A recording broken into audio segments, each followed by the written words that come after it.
Most people bin their leftover sprues. That's a mistake. You can make great terrain and bases from things that most people throw away. It costs you nothing. I'll go through how I can make and paint a quick and easy crystal base, Czech hedgehog-style tank traps, and a wooden fence. You can stop using books or hills and matchboxes as barricades. These tutorials, you won't need to buy any materials you don't already own. Most painters already have everything required to follow along. You don't need to worry about using the exact paints I use because similar paints will look the same once it's finished. After today, you'll have painted terrain. Click the link in the description so you have a painted army to go with it. Here's an easy way to make any sci-fi model stand out by using leftover sprues. Firstly, clip out a small section of sprue. Then use your clippers to create a point by making a diagonal cut. I did this a few times with different lengths of sprue to create crystals of various sizes. Then glue the crystals to the base next to each other to look like they are coming out of the ground. Super was used because this is an MDF base, but plastic glue works too with plastic bases. Once the glue is dried, fill the remaining space with texture paste. Then I painted the base ready for priming. Once the primer is dry, base coat the texture with a mid-grey. I used Storm Vermin Fur.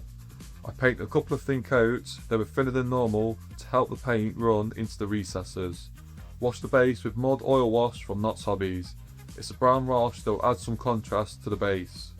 Once that is dried, overbrush the base with the same grey as before to paint the mid-tone onto the base. After that, dry brush the texture with Administratum Grey, but you can use any light grey.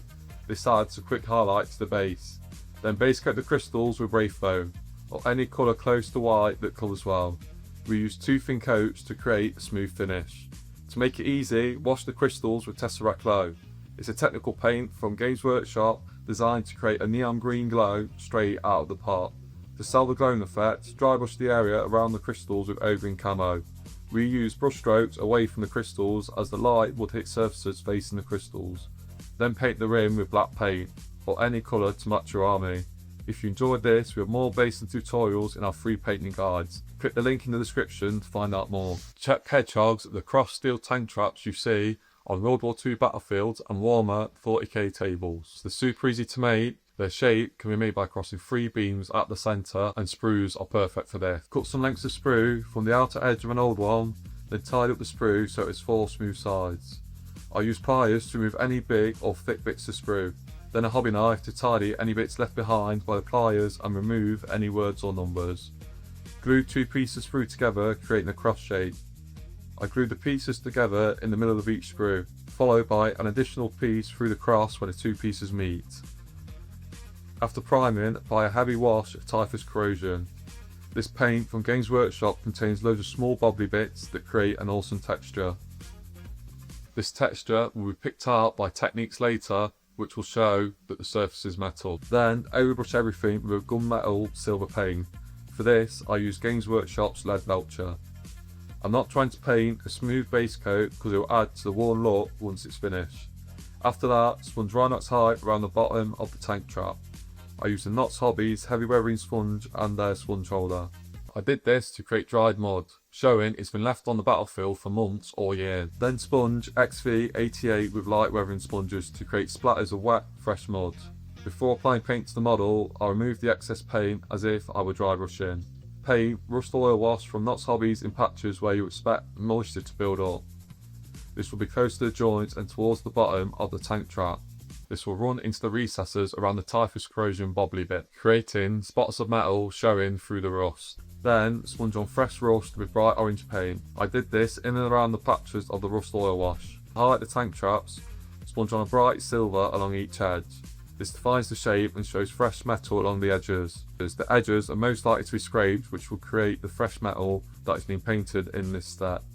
Next is a wooden fence. It's great to have a few fences in your terrain box. They're for use in historical, fantasy and sci-fi battles. They can cover down the firing lines of any table setup. To start the fence, I cut out multiple lengths of sprue. I wanted them all to be of a similar size, but not exactly the same size. I then used clippers and a hobby knife to clean up the piece of sprue. I removed as much as I could with clippers, and most of what was left with a hobby knife. I didn't want this to be smooth because wood is a natural product and isn't perfect. To create thicker logs, glue most of the sprues together along the wider side. I did this with most of the pieces of sprue to create bigger and smaller logs. This adds some variation to the fence. Once dry, create points for a pencil sharpener. I just did a few turns. You don't want it to be so sharp that you stab yourself with them during games. Just following the curves from the pencil sharpener, remove the corners of the sprue with a hobby knife. This step makes it harder to work out the bits of sprue and makes them look more like logs. Then, glue the logs together side by side with plastic glue. After each log, I used a table so that the bottom of each piece lined up, and they were in a straight line. While it dries, create some feet from the sprue. I cut a couple of short lengths, then removed one of the angle sides with clippers. They glued this to the bottom of the fence. The feet will help the fence stand up and hide the bottom of it, so the logs don't have to be in a perfect line and it will hide any mistakes. After priming, slap on a base coat with XV88. I use a dry brush for this, but any large brush will do. I apply 2 coats, not touching any drying paper to avoid tears. On the second coat, I covered any areas missed with the first coat. Then paint about a third with Knott's Hobbies mud oil wash. I use oil washers for this step because their long drying time makes it easy to wet blend with other washers. Repeat the step with ground oil wash from Knott's Hobbies. I tried to paint within the lines of the logs so it looks like the logs have different tones and are weathered differently. After that, fill in any gaps with carbon oil wash. I left this to dry overnight before I moved on to the next step. Then overbrush the fence with the base coat colour. This will start to bring some brightness back to the terrain. As Andrew Dust Dry Brush highlights everything and brings it together nicely.